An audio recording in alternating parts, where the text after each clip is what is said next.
It's no secret that Massive Monster and Devolver Digital have a smash hit roguelite on their hands in the form of Cult of the Lamb. As of the recording of this video, the recent sales figure is around 1 million, and this is a game that if you played it or seen it, you can probably understand why. The goal of this video will be to explain and unpack why Cult of the Lamb has been such a loved and popular game even in its infancy. To give you a table of contents, we're just going to talk about the overall successes of the game and why. Then we're also going to focus on the comparisons it has, the art direction, the gameplay, including bosses. There will also be some boss spoilers, so consider this your warning. There have been many comparisons with Cult of the Lamb to this and that, but I think the best comparisons come down to this amalgamation of Animal Crossing meets Binding of Isaac. Between rooms in the Crusade, you have a Slay the Spire type of pathing, which has for some reason been used as a negative against every single game after Slay the Spire using this system, except Inscription. The final comparison are for the graphics. The zoomers will tell you that it looks like Don't Starve,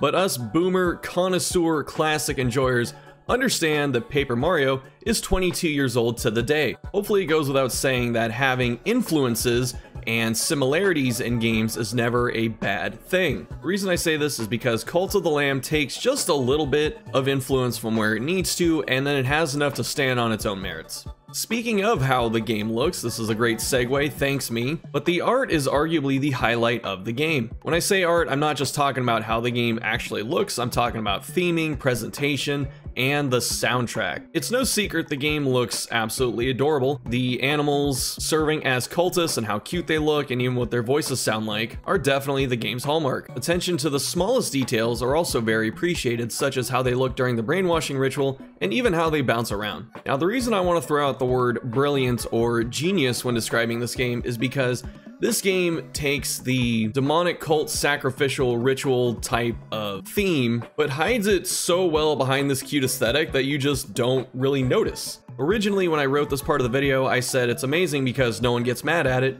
but over the last couple days, I've been getting various comments about people calling it satanic, and I know that people on Twitter are talking about it, as well as Devolver Digital themselves getting blown up in emails. The final point about the theme of the game is that instead of being the sacrificial lamb, you are the lamb sacrificing everything. A classic Uno reversal card, but honestly, it works very well. In terms of the gameplay, the combat mechanics are simple enough. You have an invincible roll, you get to roll around, the rooms are pretty easy to navigate, the maps aren't difficult, and you don't have anything like power attacks or parrying or perfect blocks and stuff. You just swing your weapon and roll around. One of the main criticisms of the game is that the combat does not have enough complexity, but honestly, with the game being as broadly appealing as it is, having simple combat makes it the most accessible, and that's not a bad thing. Progressing through the levels is interesting because not only do you get to pick how you get from point A to point B, but also when you're doing the combat sections, even if you don't have the map exploration card, there are some ways to tell what's happening. Little things reward the observant, such as the stars and moons hanging over the tarot card entrances, or the paved hallways going to the end of the level or the transition, as well as the enemies themselves giving you kind of hints to what the bosses will do, but we'll talk about that later.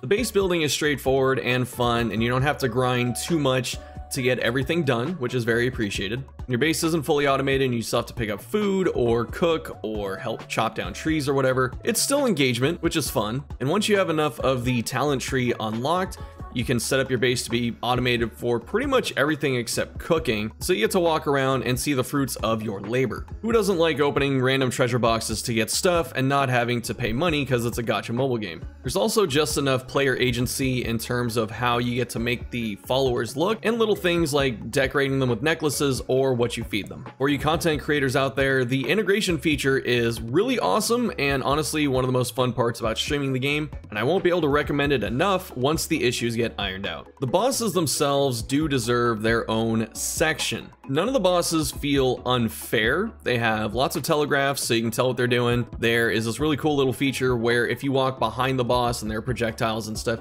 the game will actually cut you out from behind the boss so you can see what's happening. It's something they didn't have to do, but it is nice. For the boss movesets, you don't really need godlike, cat-like reflexes to get out of the way of stuff. The hardest thing to dodge on reaction in the game, at least for me, was Calamar's knife attack. Thankfully, that move has enough of an indicator, or you can kind of tell when it's coming once you've done the boss a couple times. One thing that is really cool is that the mini bosses and the bosses borrow moves from the regular enemies. What this does is help to establish a theme throughout the level that the followers and denizens of the regions do take direction from the masters. It helps the player understand some of the fight mechanics and what the boss can do once you're fighting it, because you've already seen it before when you're making your way to the boss. The other sensation this imparts to the player is that it does keep the theme consistent with the level, but also shows you a sense of power scaling and threat scaling. Bosses will use moves that you've seen before on weaker enemies while having their own twists and new stuff to watch out for. A personal gripe of mine is that I usually don't like ad waves for encounters, but in this game they are pretty well thought out, because there are things like fervor that you can generate from killing the enemies, as well as vampiric weapons to heal yourself off killing them. So while I normally don't like it, they're not just thrown in there haphazardly. They do serve a purpose. Finally, regarding bosses, it is also very cool that you can always go back and fight them at any time. So if you really enjoyed doing the bullet hell that is Calamar, you can do that whenever you want. In conclusion, why did Cult of the Lamb do so well? It is very accessible and likable to several gamers. It has really cool themes and gameplay, but also the aesthetics, the soundtrack, the marketing. This game is incredibly marketable. I have never seen a game this marketable that I can remember.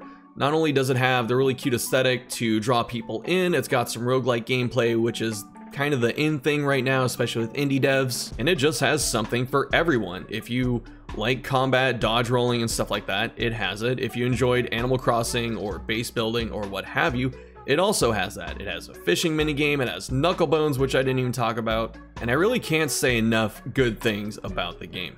Of course, this seems to be the consensus because it's already sold around 1 million copies and it's been out for barely a week. Alright y'all, that's gonna do it for the video. Thanks for watching. Let me know what you're thinking down below in the comments. If you want to support the channel or check out the cool links in the box like Discord, Twitter, Twitch, and Patreon, please do so. Let me know other ideas you have for Cult of the Lamb videos if you want to see them. And again, thank you so much for watching. I go by Shuffle on the internet, and I'll see you next time.